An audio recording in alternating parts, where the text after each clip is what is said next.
नमस्कार, बुलेटिन में आपका स्वागत है। आपके साथ मैं हूं जीनत सिद्दीकी। वाघा बॉर्डर पर जोश बढ़ता जा रहा है। लोग देशभक्ति के रंग में रंगे हुए हैं।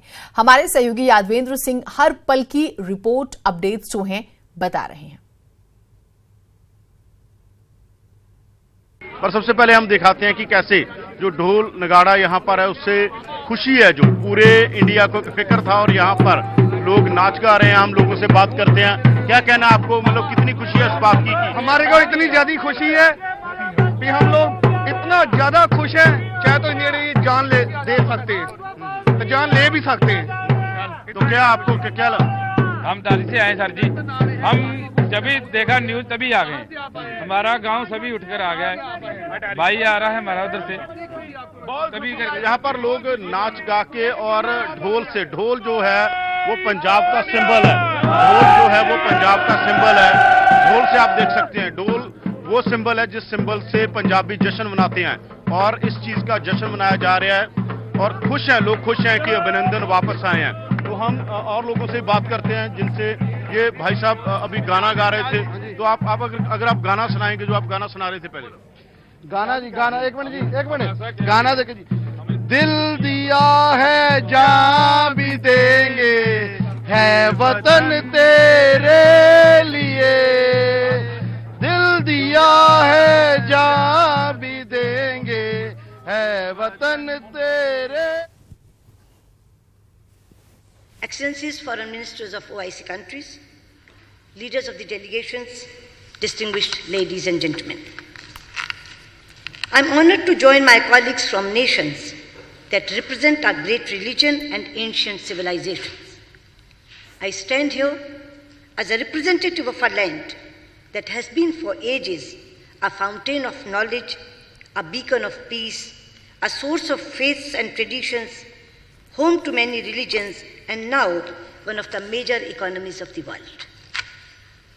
I carry the greetings of my Prime Minister, Shri Narendra Modi ji, and 1.3 billion Indians, including more than 185 million Muslim brothers and sisters. Our Muslim brothers and sisters are a microcosm of the diversity of India. They speak Tamil and Telugu, Malayalam and Marathi, Bangla and Bhojpuri, and any of the numerous languages of India. They have diverse culinary tastes, myriad choices of traditional attire, and they maintain strong cultural and linguistic heritage of the regions they love and they have lived for generations. They practice their respective beliefs and live in harmony with each other and with their non-Muslim brethren. It is this appreciation of diversity and coexistence that has ensured that very few Muslims in India have fallen prey to the poisonous propaganda of radical and extremist ideologies. Your Highness and Excellencies, 2019 is indeed a very special year. In this year, the OIC is celebrating its Golden Jubilee, the United Arab Emirates is celebrating Year of Tolerance, and India is celebrating the 150th birth anniversary of Mahatma Gandhi, a global symbol of truth and non-violence.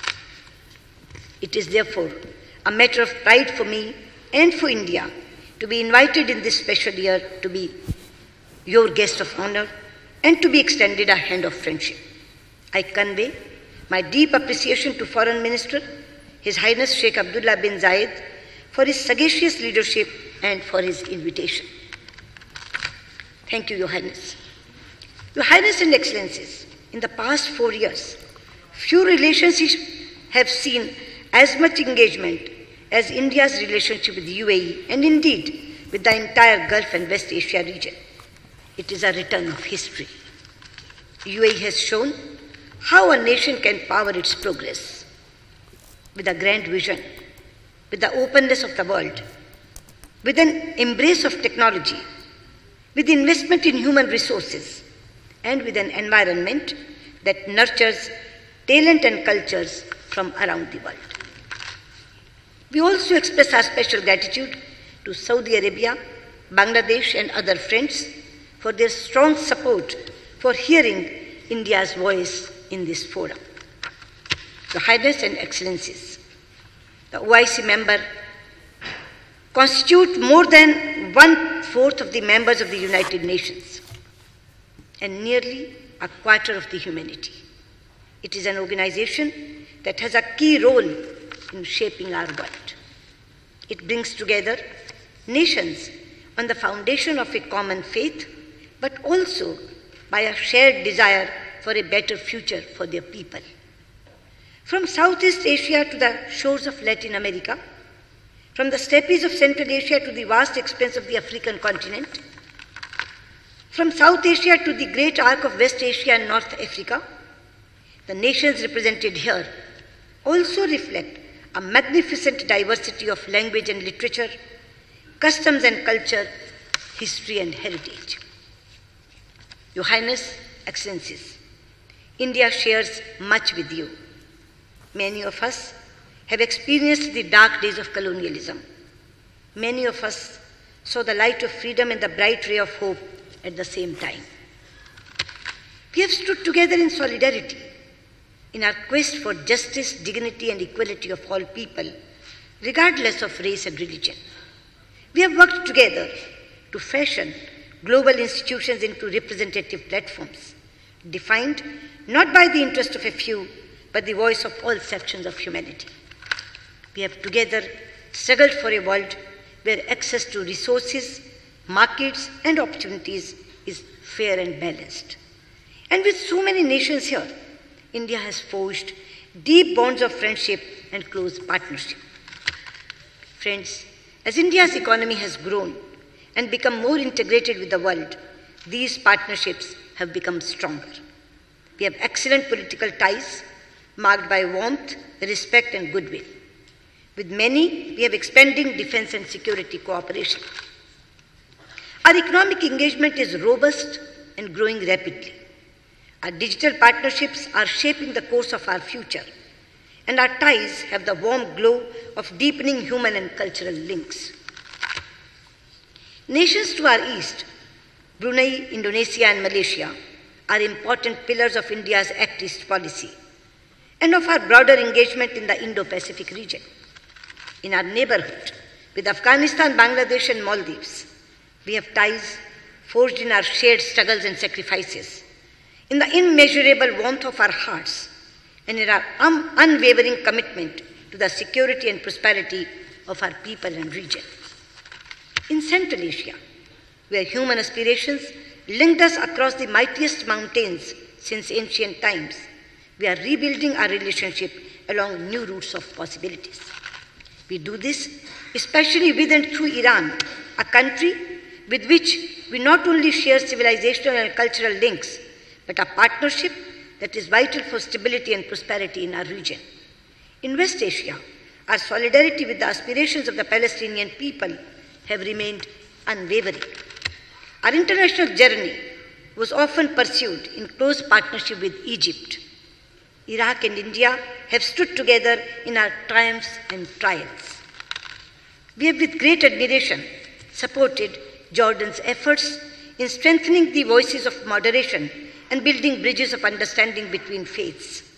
Further to the west, with nations like Tunisia, Morocco, and Algeria, we work for a shared desire for a more inclusive world. With Turkey, a nation with which we have many strands of connected history, we are imparting new momentum to our ties. Our many friends from Africa are here. It is a friendship of deep emotional bond that comes from shared struggle for freedom and for a voice and a place in the world.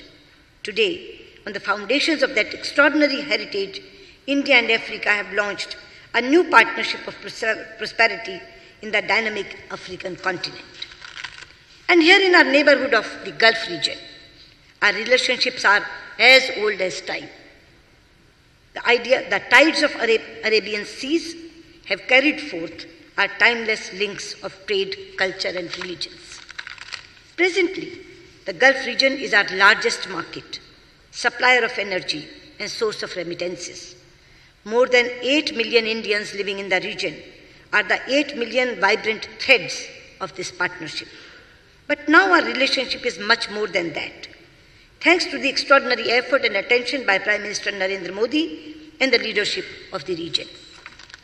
It is an indispensable strategic and security partnership and a natural economic partnership of immense value to our nations and for our shared region. Your Highness and Excellencies, today we all live in a world of sweeping changes and multiple challenges that happen but rarely in history. We see global shifts in power. The center of gravity of the global economy is moving to Asia. The international order we are familiar with is changing. Freedom, opportunities, connectivity, health, education, and prosperity are more widespread than ever before. The time it takes nations to lift people out of poverty is getting shorter. Digital revolution has created unprecedented opportunities to empower people and transform our economies. We have affordable and accessible technologies that give us hope for a sustainable energy future. Yet, we also live on the edge of uncertainties. Tensions, turbulence, disputes, violence, dislocation, displacement are also at a high. Conflicts within and between societies are rising. We are also seeing the human and economic costs of climate change. And we are witnessing the terrible daily destruction in senseless terrorist violence. It is destroying lives, destabilizing regions, and putting the world at great peril. The reach of terror is growing. Its lethality is increasing, and the toll it is taking is rising. In the rich diversity of Southeast Asia, in West Asia and the Gulf, in North Africa and Sahel region, in Europe and North America, in Afghanistan, Bangladesh and India, we see the terrible face of terror. Excellencies and Your Highness, terrorism and extremism bear different names and labels. It uses diverse causes, but in each case, it is driven by distortion of religion and a misguided belief in its power to succeed. The fight against terrorism is not a confrontation against any religion. It cannot be. Just as Islam literally means peace, none of the 99 names of Allah mean violence. Similarly, every region in the world stands for peace, compassion, and brotherhood. There is a verse in the Holy Quran which says, La ikra fi ad-din. Let there be no compulsion in religion. There is another surah, Al-Hujurat, which says, O mankind, we created you from a single pair of male and female, and made you into nations and tribes, so that you may know one another, not that you may despise one another. Similarly, the same message was given by the founder, Guru of Sikhism, Guru Nanak Dev Ji, when he says, and I quote, Awwal Allah noor upaya, kudrat ke sab bande, ek noor te sab jag upjya, kaun pale ko mande. This means, first Allah created light. Then, by His creative power, He made all mortal beings. From that one light, the entire world came into being. So who is good and who is bad? Your Highness and Excellencies, India has always embraced and found it easy to embrace pluralism, since it is embedded in the oldest Sanskrit religious text, the Rig Veda, and I quote, Ekam sadvipra bahuda vadanti, which means, God is one, but learned men describe Him in many ways. Our great philosopher Swami Vivekananda said that this phrase from the Rig Veda has given the theme to all subsequent thoughts to India, and one that will be the theme of the whole world of religions. Your Highness and Excellencies, this is not a clash of civilizations or cultures, but a contest of ideas and ideals. As Prime Minister Shri Narendra Modi has often said, it is a struggle between the values of humanism and the forces of inhumanity. Your Highness and Excellencies, if we want to save the humanity, then we must tell the states who provide shelter and funding to the terrorists to dismantle the infrastructure of the terrorist camps and stop providing funding and shelter to the terror organizations based in that country. At the same time, I would like to say that this menace cannot be fought only through military, intelligence, or diplomatic means. It is also a battle that must be won through the strength of our values and the real message of religions. This is a task that states, societies, sages, scholars, spiritual leaders, and families must pursue through personal contacts and on social media. And for this, faiths must speak to faiths. Cultures must engage with cultures. Communities must build bridges, not erect walls. The youth must shape the future, not destroy lives. Your Highness and Excellencies, I am particularly pleased to participate in a conference whose theme is a roadmap for prosperity and development. However, I may enter a caveat. The young are not going to be content with only roadmaps. They want roads as well. They also want them to be built fast.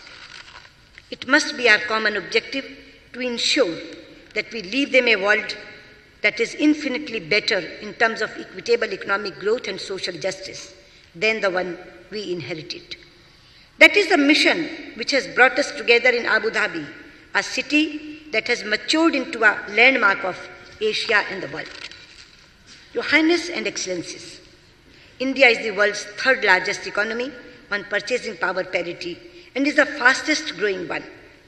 We are prepared to share our market, resources, opportunities and skills with our partners. We will do what we can within our capacity to ensure that the path to development remains open to all and the global trade regime is open, stable and fair. Your Highness and Excellencies, at 50, Organization of Islamic States is making a new beginning. The choices you make, the directions you set, will have a profound impact on humanity. The OIC has a huge responsibility and a great opportunity to lift humanity to a higher level of peace and prosperity, and to make this planet a better place, not just for your people, but for the rest of the world. And we will work with you to spread the true meaning and mission of all religions, promote respect for and between faiths, counter the language of hate with a message of harmony, advocate moderation over extremism and pluralism over exclusion, inspire youth to the path of service than of destruction, build bridge of understanding and reduce barriers across cultures and religions. Your Highness and Excellencies, the late President of India, Dr. APJ Abdul Kalam, popularly referred to as the People's President, said, and I quote, "Where there is righteousness in the heart, there is beauty in the character. When there is beauty in the character, there is harmony in the home. When there is harmony in the home, there is order in the nation. When there is order in the nation, there is peace in the world." Your Highness and Excellencies, I come from the land of Mahatma Gandhi, where every prayer ends with the call for Shanti, that is peace for all. I convey our best wishes, our support and our solidarity in your quest for stability, peace. अलग थलग पड़ा पाकिस्तान और जैसे कि संभावनाएं जताई जा रही थी कि सुषमा स्वराज जो हैं वो आतंकवाद पर बात कर सकती हैं। उन्होंने बहुत अच्छी मिसालें दी। उन्होंने इस्लाम का जिक्र किया, कुरान का जिक्र किया, उन्होंने गुरु ग्रंथ साहिब का जिक्र किया और शांति का संदेश कैसे महात्मा गांधी दिया करते तो उन्होंने इसका जिक्र किया और बेहद ही बेहतरीन शब्दों के चयन के साथ जो है सटीक और स्ट्रांग मैसेज देने की कोशिश की गई और ये भी कि आतंकवाद का किसी धर्म विशेष से लेना देना नहीं है, ये मानवता के लिए बेहतर नहीं है और इस तरह से जो है एक हमें कहें कि जवाब जो है वो उन्होंने दिया।